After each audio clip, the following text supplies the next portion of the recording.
نحمدہ و نصلی علی رسولہ الکریم۔ ایک سوال راولپنڈی سے ہمارے پاس ہے کہ کیا نعرہ تحقیق حق چار یار اہل سنت کا نعرہ ہے، اور کیا نبی کریم علیہ السلام نے ایک حدیث میں ان چاروں کو جمع کیا یا نہیں؟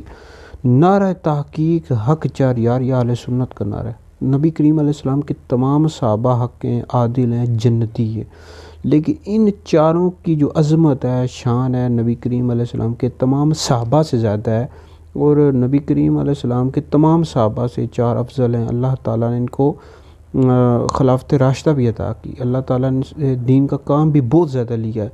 تو اہل سنت کا یہی نعرہ ہے کہ نعرہ تحقیق حق چار یار، یہ بالکل لگا سکتے ہیں، اور نبی کریم علیہ السلام نے ان چاروں کو ایک حدیث میں جمع کیا ہے۔ کنز المال کی حدیث ہے، نبی کریم علیہ السلام نے فرمایا ابو بکر، عمر، عثمان، علی، ان چاروں کی جو محبت ہے صرف قلب مومنی میں جمع ہو سکتی ہے۔ ریاض الندرہ میں موجود ہے، نبی کریم علیہ السلام نے فرمایا ابو بکر، عمر، عثمان، علی، ان چاروں سے محبت کرنے والے اللہ کے دوست ہیں، ان سے بغض رکھنے والا اللہ کا دشمن ہے۔